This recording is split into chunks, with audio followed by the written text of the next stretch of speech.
പ്രിയപ്പെട്ട ദുബായ് വാർത്താ പ്രേക്ഷകരെ, ഇവിടെ മാസ്ക് ഇട്ടേ പറ്റൂ.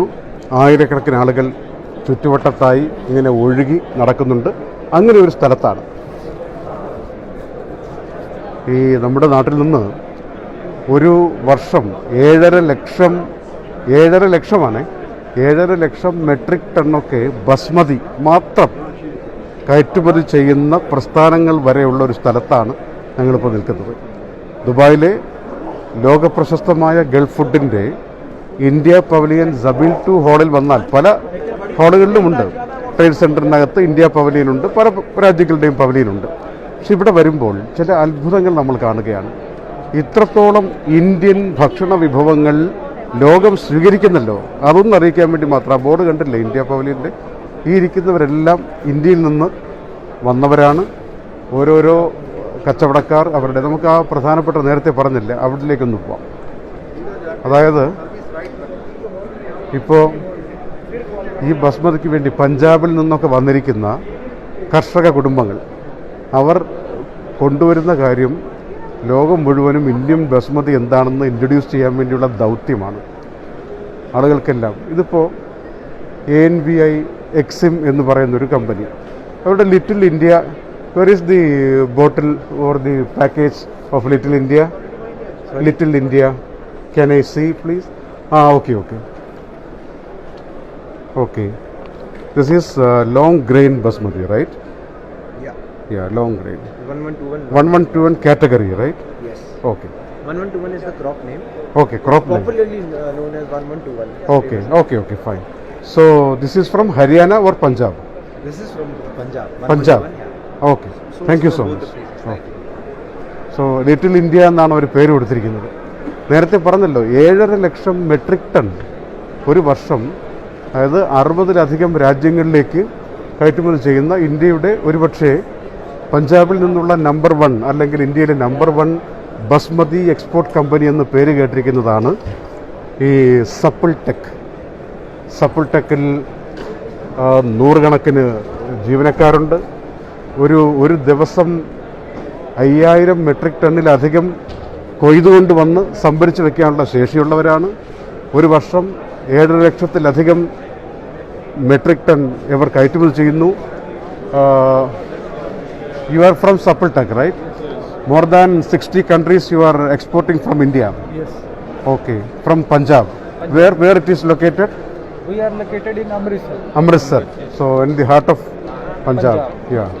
Actually പഞ്ചാബിന് പറയുന്നത് ഇന്ത്യയുടെ തന്നെ ബസ്മതിയുടെ നെല്ലറ എന്നാണ്. Rice bowl of India, right? Basmati, rice bowl of basmati. Okay. Which are the countries in America area or European area where you are exporting? We are exporting worldwide. Worldwide. Okay, to Gulf region also. Gulf. In which Europe, USA, Middle East. Okay. In which brand name you are exporting or just Sapul Tech? Our leading brand is Ziba. Ziba. Very Ziba popular. Is very popular. Ziba is very popular. Available in all supermarkets in Gulf. Okay. And Europe, Australia. How is the response you are getting here today or in this Gulf food? Yeah, it is good. It's good, but as compared to last years, because of Corona. Because of the situation. Yeah, because of the situation, it is less. Okay. But for us, it is good. Okay, fine. We wish you all the best. Yeah, thank you. Okay, so much. next time when you come, we have to announce that more than 1 million metric ton per year you are exporting. Okay? Thank you. Okay. Inshallah, we will do. Okay, inshallah. See, ഇങ്ങനെയാണ് കാര്യങ്ങൾ. അതായത് പഞ്ചാബിലെ ഒരുപാട് രാഷ്ട്രീയ പ്രശ്നങ്ങളൊക്കെ നമുക്ക് ചോദിക്കാനുണ്ട് അവരോട്. പക്ഷേ ഈ വന്നിരിക്കുന്നവരൊക്കെ കച്ചവടക്കാരും അവരുടെ ഉദ്യോഗസ്ഥരുമാണ്. അവരോട് നമ്മൾ ഈ ഇപ്പോഴത്തെ കർഷക പ്രക്ഷോഭത്തിൻ്റെ കാര്യങ്ങൾ ചോദിച്ചാലെന്നും ഒരുപക്ഷെ നമ്മൾ ഉദ്ദേശിക്കുന്ന അല്ലെങ്കിൽ അവരുദ്ദേശിക്കുന്ന കാര്യം പുറത്തു പറയാനുള്ളൊരു മാനസികാവസ്ഥയിലുമല്ല. ഞങ്ങളൊന്ന് നേരത്തെ സംസാരിച്ചപ്പോൾ അവർ തൽക്കാലം പറയരുതെന്ന് പറയുകയാണ്. ഏഷ്യൻ ഫുഡ് ഇൻഡസ്ട്രീസ് എന്ന് പറയുന്നത് ഇന്ത്യയിലെയും മിഡിൽ ഈസ്റ്റിലെയും തമ്മിൽ കണക്ട് ചെയ്യുന്ന, ഇന്ത്യയും ലോകത്തെയും തമ്മിൽ കണക്ട് ചെയ്യുന്ന ഏറ്റവും വലിയ കമ്പനികളിലൊന്നാണ്. നമ്മളെപ്പോഴും ദുബായ് വാർത്തയിൽ പറയുന്ന അറബ് ഇന്ത്യ സ്പൈസസ് എന്ന കമ്പനി, മിസ്റ്റർ ഹരീഷ് തഹ്ലിയാനി നയിക്കുന്ന ഒരുപാട് പ്രത്യേകതകളുള്ള ആ കമ്പനിയുടെ ഇന്ത്യൻ കമ്പനിയാണ് ഏഷ്യൻ ഫുഡ് ഇൻഡസ്ട്രീസ് എന്ന് പറയുന്നത്. നമുക്കിവിടെ ഒരു ഭാഗം മുഴുവനും അറബ് ഇന്ത്യ സ്പൈസസിൻ്റെ എല്ലാ വിധത്തിലുള്ള പ്രോഡക്റ്റുകളും കൊണ്ട് നിറഞ്ഞിരിക്കുന്നു. നമ്മളെ ഒരുപക്ഷെ മിഡിൽ ഈസ്റ്റിനെ തീറ്റിപ്പോറ്റുന്നത്, ലോകത്തെ തീറ്റിപ്പോറ്റുന്നത് ഈ ഒരു കമ്പനിയാണ് പ്രധാനമായിട്ടും എന്ന് പറയേണ്ടി വരും. അതിനൊരു കാരണമുണ്ട്. അതിപ്പോൾ നമ്മുടെ മിസ്റ്റർ ഹരീഷ് തഹ്ലിയാനിയോട് നമുക്ക് നേരിട്ട് ചോദിക്കാം എന്താണ് ആ കാര്യം എന്നുള്ളതിനെക്കുറിച്ച്. ഇങ്ങനെ ഇത് മൈക്രോഫോൺ വെച്ചാൽ കേൾക്കാമല്ലോ അല്ലേ, അല്ലെങ്കിൽ ഒന്നാം കൊടുക്കാം. Yeah, you can keep one. Yeah. Sir, we have visited many pavilions and amazingly your products and your product range, even your competitors, they are also saying you are number one in the region and in the world category also you are going high. Congratulations. Thank you. Anyway, Arab India Spices and India Company Asian Food Industries. What is the response you are getting in this Gulf food? This Gulf food, I would say, this Gulf food is also very successful because usually all the Gulf food, so many people used to come, but serious people were very less. Okay. In this COVID situation, whoever dared to go out of their country, out of their house, traveled and came here, those are the serious people. Whoever we are receiving, those are serious people, and the business is happening with those companies.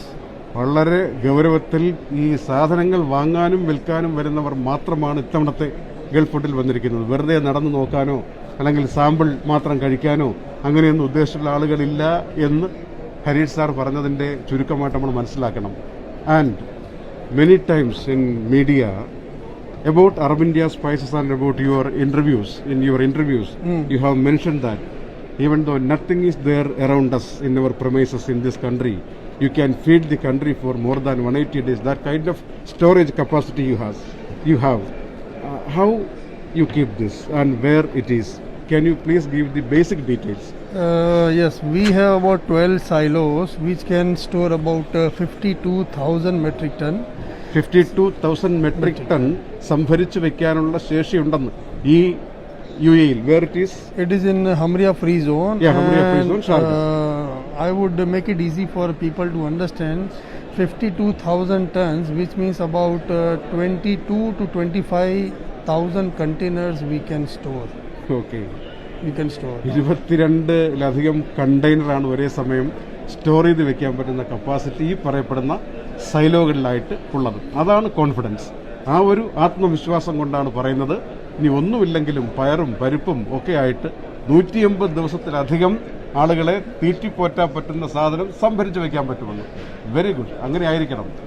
So what are the further plans if covid situation, what this situation gave to you as the more responsibility for something? Yeah, the responsibility which I understand is that I have to always keep the stocks in case of COVID, in case of lockdown. We will be having the raw material and we can process it and we can supply to our nation for at least 6 months. So this is a big responsibility on us to have the stock of raw material, and which we will fulfill. Okay. So we wish you all the best in feeding the entire communities in the region and the rest of the world. Thank you. ലോകാരോഗ്യ സംഘടന പറയുന്നുണ്ട് ഈ Covid കുറയുമായിരിക്കും, പക്ഷെ നമ്മളെ വിട്ടിപ്പോഴൊന്നും പോവില്ല. നമുക്ക് food വേണം. Food is the ടോപ്പസ്റ്റ് എന്ന് പറയാം, ടോപ്പസ്റ്റ് priority in this pandemic time. So food കഴിഞ്ഞിട്ടേ പിന്നെ മെഡിസിൻ ഉള്ളൂ, അത് കഴിഞ്ഞിട്ടേ വിദ്യാഭ്യാസമുള്ളൂ, അത് കഴിഞ്ഞിട്ടേ ഈവൻ്റ് ഉള്ളൂ, ബാക്കി കാര്യങ്ങളൊക്കെ ഉള്ളൂ. അപ്പോൾ ഫുഡാണ് മോസ്റ്റ് ഇമ്പോർട്ടൻ്റ് ആയിട്ടുള്ള കാര്യം. അതിന് എൻഷുർ ചെയ്യാൻ വേണ്ടി മിസ്റ്റർ ഹരീഷ് തഹ്ലിയാനിയെ പോലുള്ള ആളുകളുടെ സാന്നിധ്യമുണ്ട്, ഇടപെടലുണ്ട്. ഇവർ ലോകം മുഴുവൻ സഞ്ചരിച്ച് കഷ്ടപ്പെട്ട് കൊണ്ടുവന്ന് സംഭരിച്ച് വെച്ചിട്ടാണ് നമുക്ക് തരുന്നത് നമ്മൾ ഉദ്ദേശിക്കുന്ന വിലയ്ക്ക്. Thank you so much. Thank you.